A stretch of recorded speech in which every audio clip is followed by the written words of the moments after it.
Ang dami rin, oh. Oh, di ba? Ang dami, oh. Ito pa yung yun, oh. So, what's up nga pala sa inyo, mga mapagmahal natin. Mga mapagmahal nating kaibigan dyan. Dito, sabi sa akin, magkatay daw kami ng manok. Sakto, wala kaming ulam ngayong gabi. Umawas daw kami dito sa mga nakakulong dito ang alaga namin. Hindi ko naman alam kung anong dito. Eh, nakita ko ito, mas maganda siguro to kasi inahin. Native na manok, masarap pa naman to sa bawan, lalo na tinola. At syempre, lalo na may tanglad dito sa gilid-gilid at punong-puno ng linga sa gilid namin. Hindi ka na maghahanap kung saan ba, tapos may malunggay na, saktong-sakto na yan, oh. Talagang all goods na all goods, eh wala nga kami pang ulam. Mas maganda sana kung ito kakatayin ko, o di kaya itong isa. Ano kaya dyan, pero wag na, may bitbit na akong ito, pwede na to. Medyo mabigat nga pala to, nasa 2 ayos at kalahati na to. Tapos dito, ang daming malunggay dyan, no? Magsasawa ka sa malunggay dito. Sakto, hindi ka nang bibili. Tingin ka lang dito sa gilid-gilid, di ka muna kailangan maraming gastos. Katulad yan, lalo na pag low budget ka. Tapos dito, ang daming pandan, no? Ito nga pala yung nilalagay sa kanin para bumango. Yun sa mga canteen, sa mga restaurant. Tapos napakadami talagang tanglad dito. Sinipat nga rin pala dito yung yung papaya. Wala nang bunga, parang nakaraan lang, ang dami na itong bunga, lalaki ah. Kung sino-sino na daan dito, siguro bawat daan dito pinipitas. Ngayon, miski isa wala. Kahit isa man lang, kahit maliit, pwede na yun, basta pansahog lang. Siyempre, kailangan din namin eh. Puta, wala talaga. Tapos lumipat ako sa kabila. Tamang tingin lang ako dito. Tinignan ko nga pala yung sinigang ko nga mga kalat kanina. Maapoy na. Ayan o. Maapoy na yung, malakas na yung apoy. Tapos ito nga mga gatong. Ito na nga pala yung pinapakulong tubig, parang mahina yung apoy. Kanina ba to? Sakto maghahapon na. Kailangan ko nang madaliin to. Baka mamaya magdilim eh. Hirap magkatay ng madilim. Mahina pa rin yung apoy ah. Buti pa yun dun. Dapat doon ko lang sinalang. Medyo malakas-lakas yung apoy sa sinigang kong basura. Kaso baka mangamoy naman yung yung tubig na papakulo natin. Tapos dito, tamang sipat mga ako rito. Nag-iisip ako, saan kaya dito pwedeng kumuha ng papaya. Tapos pagtingin ko rito, sakto may sili na. Pwede ito pang halo, yung mga dahon ng sili. Tapos sa tinola. Tapos may mga sili. Konti na lang, sibuyas, bawang, siling haba na lang, tsaka luya, all goods na. Mantika, tsaka yun lang bibilin. Tapos dito, tinignan ko nga pala itong mataas na papaya. Dati ang daming bunga na itong. Ngayon, kahit miski isa, wala rin. 2 puno na yung titignan ko ah. Tapos dito, tamang lang ako rito, tatalian ko muna tong manok. Baka makawala pa, habol-habulin ko pa to ng walang dahilan. Puta, mapagod pa ako. Pipikis pa siya dyan eh. Wikis. Tapos dito, tamang lang ako rito. Nilagay ko muna siya sa geddi. Yan ka muna, mamaya lang ito babalikan. Gaano muna ako rito, didiskarte ng papaya. Tapos bumaba nga pala ako rito sa bandang ilog. Tinignan ko tong puno, wala rin bunga. Puta, saan kaya ako ng papaya na ito. Tapos dito dati naalala ko dito, ang dami dito mga puno-puno dito. Ang daming bunga kahit maliit lang yung puno ng papaya. Tapos tinignan ko nga pala rito. Parang may piyak-piyak na anak ng ibon. May pugad yata rito sa kabanda yun. Parang naririnig akong ng sisiw. Tapos dito tinignan ko nga pala rito. Kubo-kubo lang dito lang sa bakanting lote. Dito ko siya kakatayin para maaliwalas. Sakto para hindi na kumalat yung mga niya, balahibo. Kasi ito wala pa rin, hindi pa rin kumukulo. Hinihintay ko na lang to, gigilitan ko na yung manok ko. Ito lang hinihintay ko eh. Binuksan ko nga pala dyan para sabi ko, ang tagal ah. Kanina pa to ah. Hindi 1 oras na. Buti pa yung sinigang ko, buta mas malakas yung apoy eh. Tapos ito na nga pala yung kutsilyo. Ito na nga pala yung gagawin kong pansentensya dun sa manok. Tinesting ko nga pala patusok-tusok sa saging. Matalas, tumusok. Ay, matalas, pwede nito pang gilit. So, all goods na rin mga kaibigan. Pero na nga pala, nagpapaalam na nga pala ako sa mahal naming manok na alaga. Pasensya na sa amin. Wala kaming maulam eh. Kailangan namin makasurvive. Kailangan muna natin yung kainin. Kasi ito na nga pala, binilitan ko na lang siya. Tapos dinagay ko sa geddi. Nilagay ko nga pala siya sa talbusan ng kamote. Kasi hinihintay ko pa rin itong kumulo. Ito nang hinihintay ko, nagalitan ko ng manok. Wala pa rin talaga.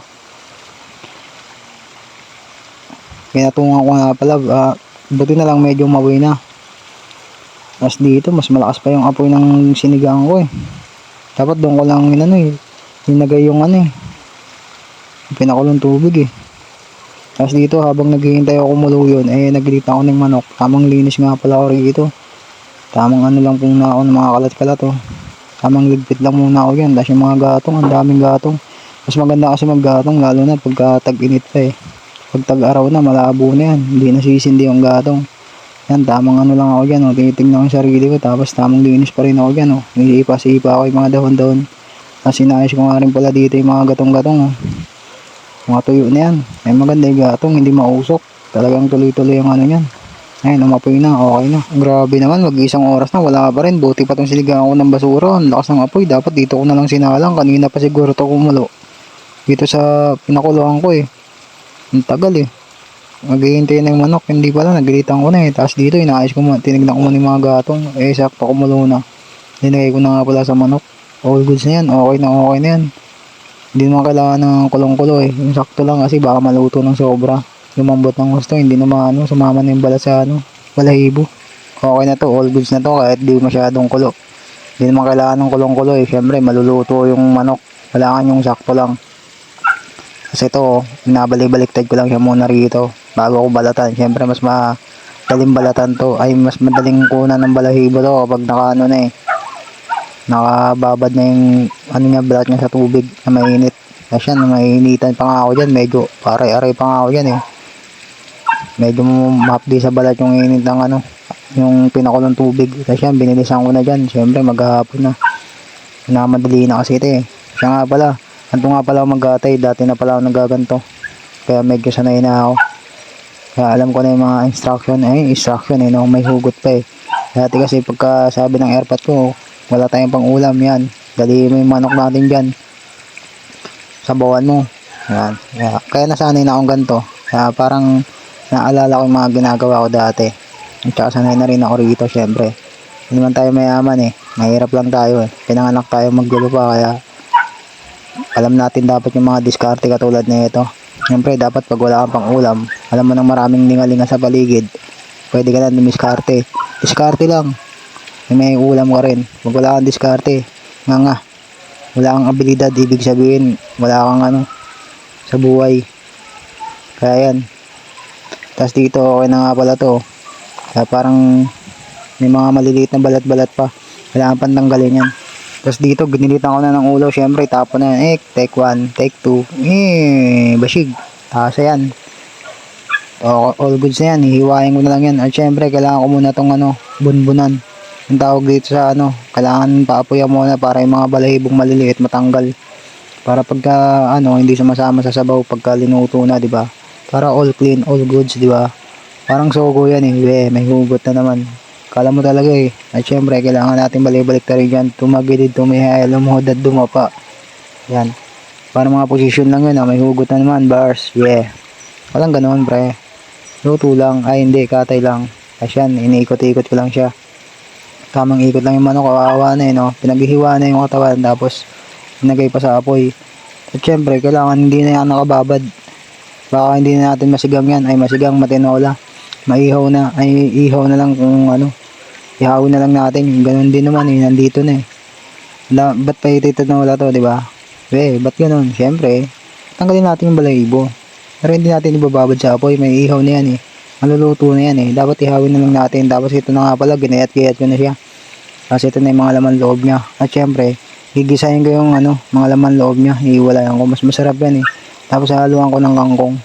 Kahit konting kangkong lang. Tapos ito medyo marami nga rin pala nung nagayat ko na. Pinabad ko na sa tubig para mawala yung langsa. Tapos ito yung mga nalinis ko na. All goods na yan. Tapos babanlawan na lang yan. Tapos papakuluan. All goods na yan. Tapos pwede nang timplahan yan. All goods na yan. Tropa. Tapos dito nga pala kahit medyo madilim na nga pala rito. Kumuha ko ng kangkong. Dito sa may tabing ilog.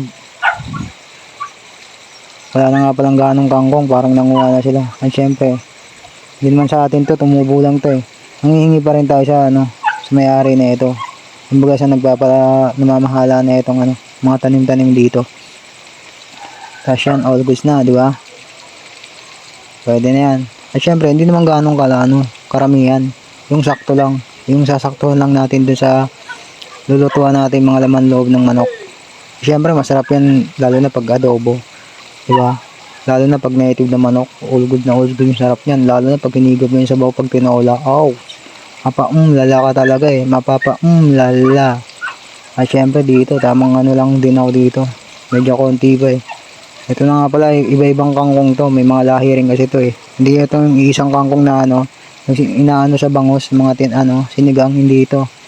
Ito yung ano ba tawag dito? Basta yun. Nakalimutan ko na eh. Pero hindi ito yung kangkong na ano, nabibili sa palengke.